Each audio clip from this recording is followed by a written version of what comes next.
What's up, Blue Sox Nation? I'm James Kattato, and welcome back to another episode of Allow Me to Introduce Myself. Today we have the catcher for the Utica Blue Sox. He is from Asheville, Ohio, and he's currently in his second season at Butler University in the Big East with Butler. It is Garret Gray. What is up, my man? How you doing? I'm good, man. So really quick, you're from Ohio. Kind of take me through the process. How does a kid from Ohio that is now playing baseball for college in Indiana end up in Utica, New York to play summer ball? Honestly, it's a weird kind of situation. So, like, one of my buddies on the team is a year older than me, played for Socrates, Okay. the Stallions. And I told my coach when I was looking for a place to go, I was like, well, I want to get out of Ohio. I want to get out of the Midwest. I want to go somewhere I haven't been before.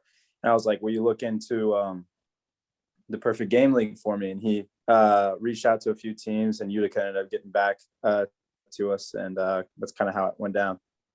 So you had heard of Socrates, you had heard of the PGCBL before.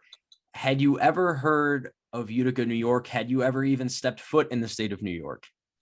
Honestly, I haven't. The first time I've been in New York was 2 weeks ago when we played Seton Hall, and we went to New York City. So I've never been in New York.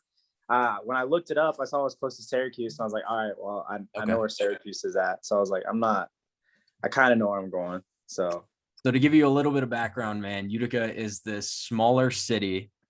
Syracuse is not even a massive city, but Utica is a smaller city than that. It is an extremely, extremely tight-knit community around its sports teams. They rally around their sports teams. We have the Utica Blue Sox, the Utica Comets, which are a hockey team.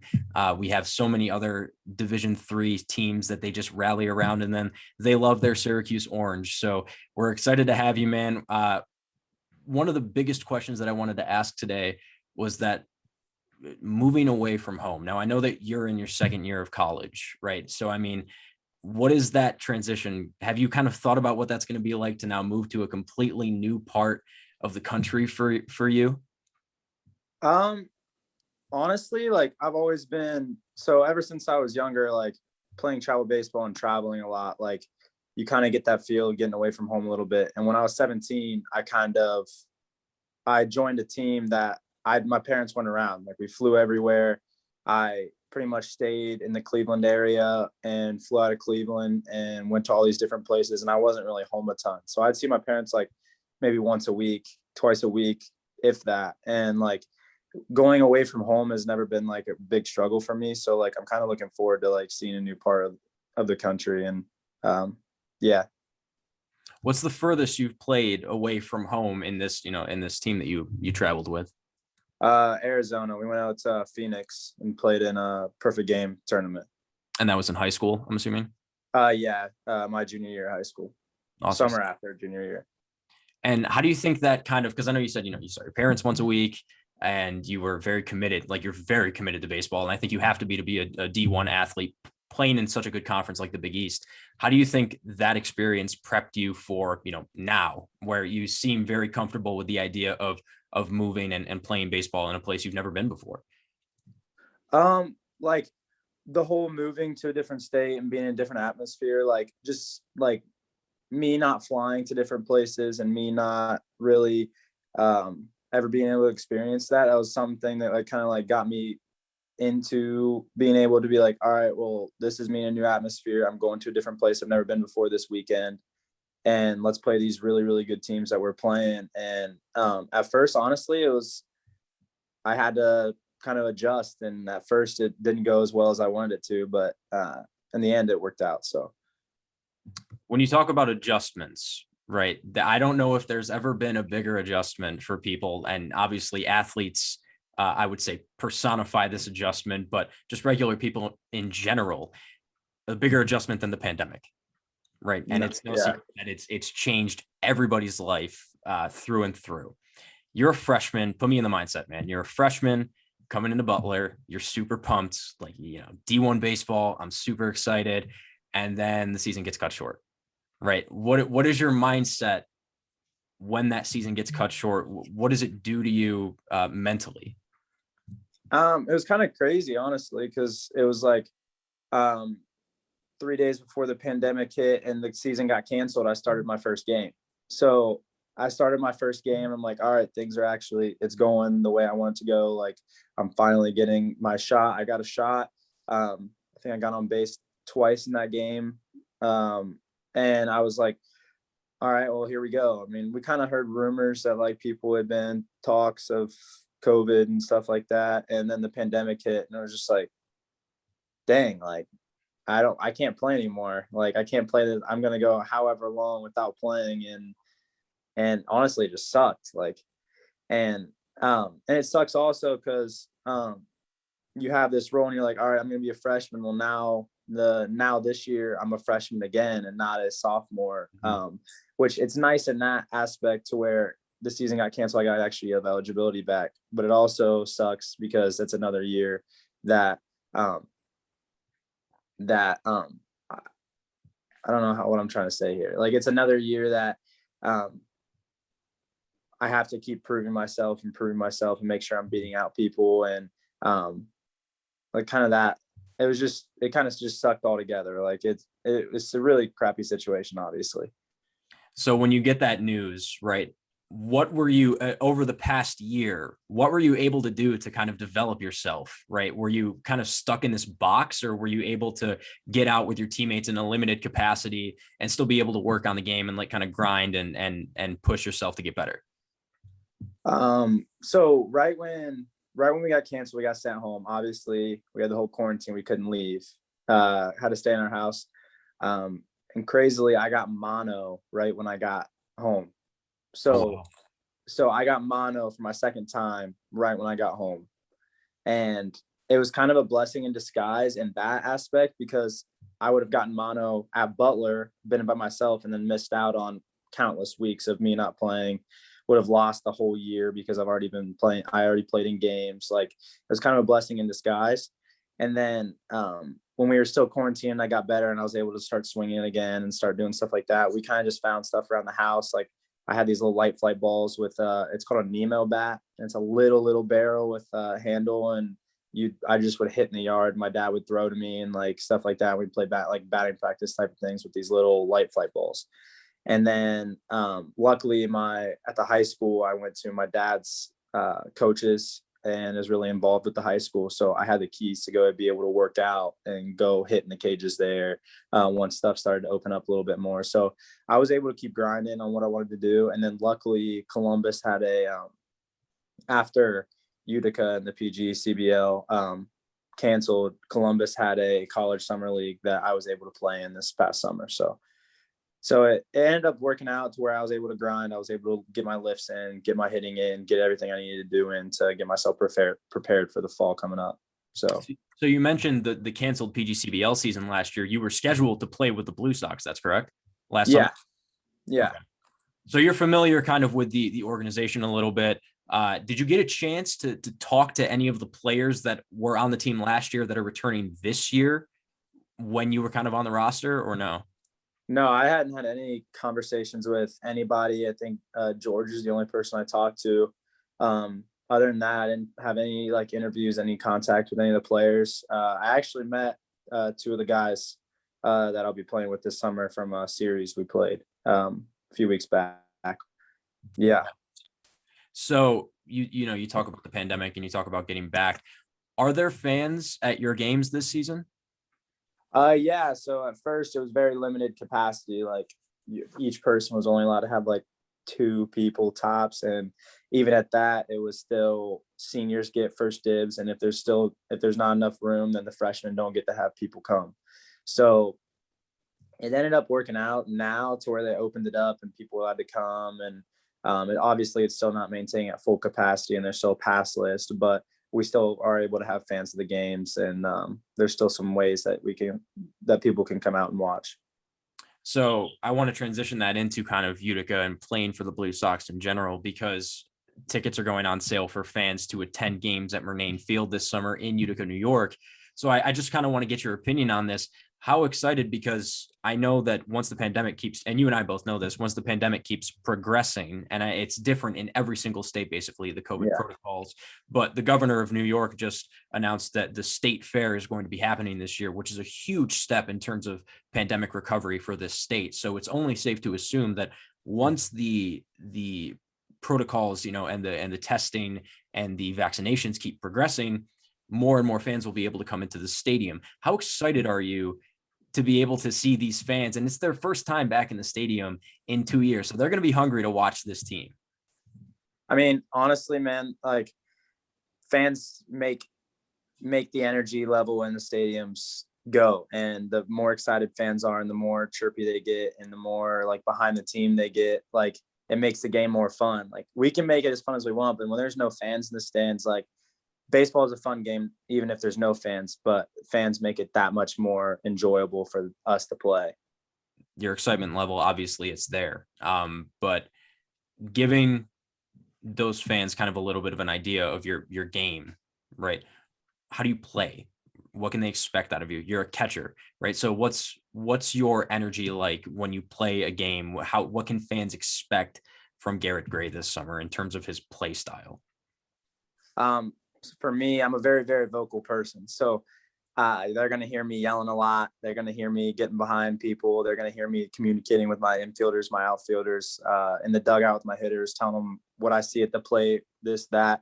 And then I'm very, very, I show my emotions very, very well, but I also hide them too. So when I'm very, very up, people will know that I'm very, very excited. And when I'm down, I don't show it as much. And that's kind of one thing that I feel like I'll bring that energy to the table for our team this summer. Whether I'm playing or not playing, on and off days that I have, I'll bring that same energy every single day.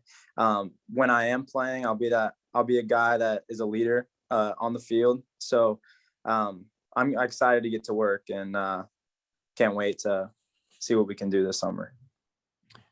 You talked about, how you can become a very hype and vocal player. What specifically gets you the most hyped up when you're playing? Is it when you throw a runner out at second? Is it when you get a clutch hit? Like what gets you the most amped up that you're running back into the dugout, you're, fist bumping everyone and you're going crazy, man? I mean, really, it just depends on the situation. Like throwing a runner out in a big situation or I pick somebody off in a huge situation at third base when my pitcher needs help, like I'm going to come off and I'm going to be pumping my fist, going crazy as I'm coming off the field, if that's the case. But also if I get the game winning hit, like you can bet that I'm going to be going ecstatic as well. So either way, I mean, I'm going to show that same type of energy and hopefully it rubs off on a lot of my teammates. And coming to Utica, you said you met a few people in a series recently, but you don't really know too many players or faces going into this new environment. What are you hoping to learn? And specifically, what are you hoping to pick up from these older guys that have been on the Blue Sox? I remember in 2019 and 2018, for that matter, that there were Blue Sox on that team that are still on the team now, even though the season was canceled last year. They were just on the team young.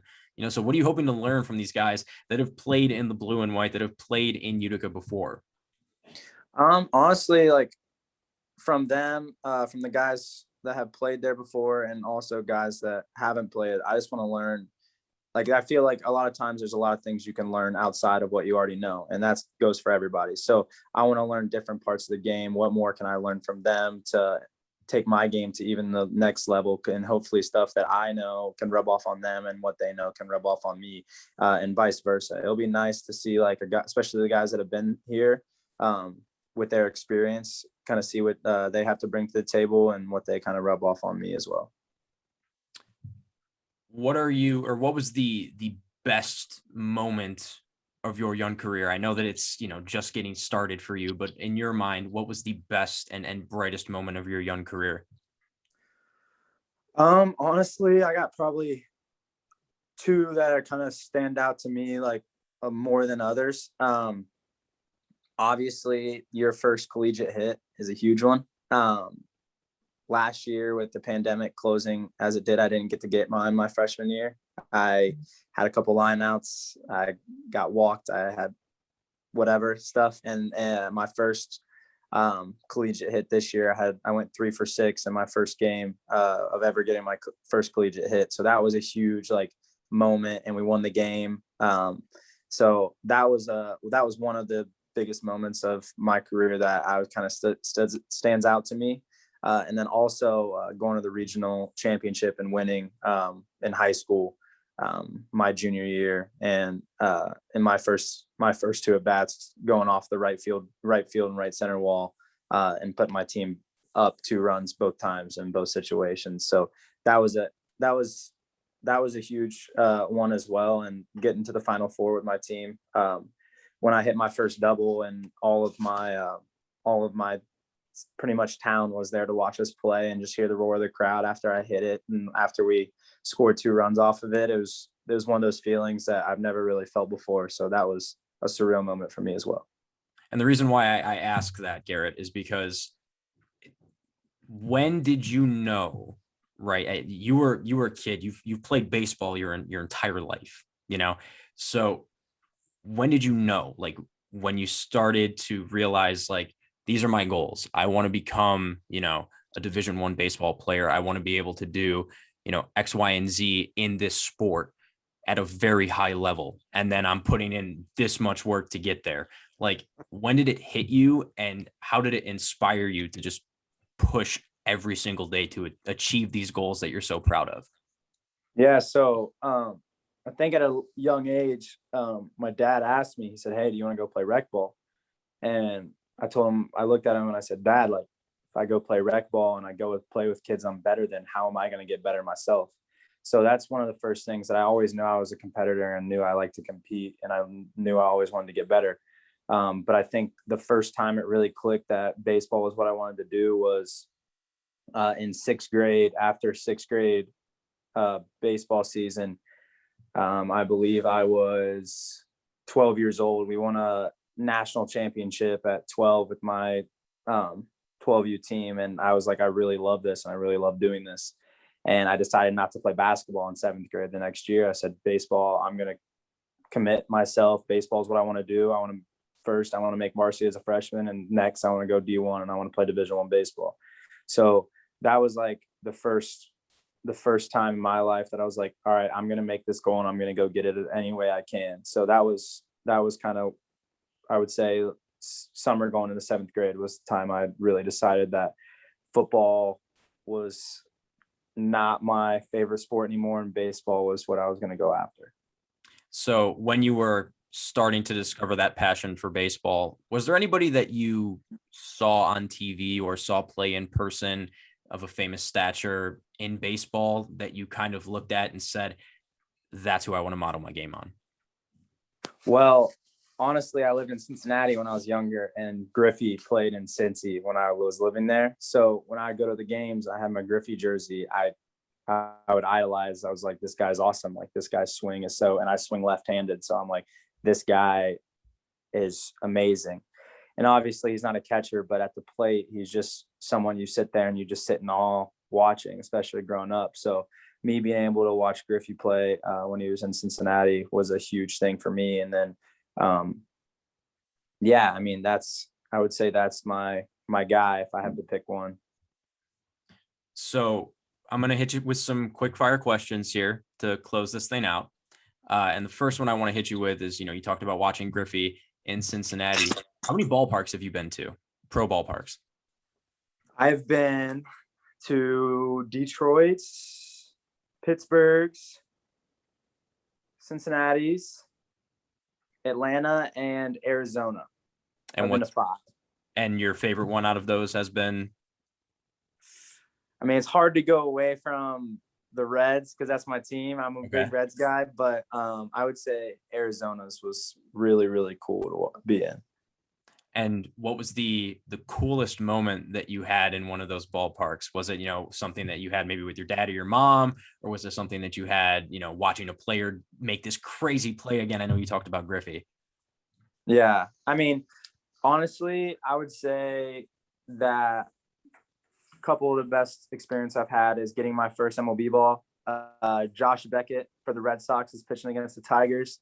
back in the day, and we're sitting right behind the dugout. We scalped some tickets from some guy, and I got my first MLB ball from Josh Beckett as he ran off the field after he struck somebody out. And then in Arizona, my birthday weekend, that same summer, we went out to Phoenix for baseball. My mom and dad went to the game with me, and I saw Arenado hit 2 bombs in that game. And that was a huge, like, that's awesome, like, to watch one of the best to do it hit 2 bombs.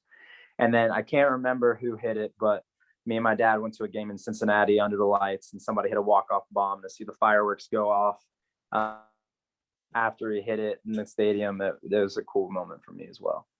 That's incredible. Are you a big autograph guy? Do you have autographs from players, current and I have some through the years, but I'm not a huge one. Like, I have a couple of the Reds guys. I have just here and there just signatures from people, but I'm not I don't seek out signatures necessarily from anybody. So you're talking about the Reds here. That's your hometown team. What do you think of them this year, man?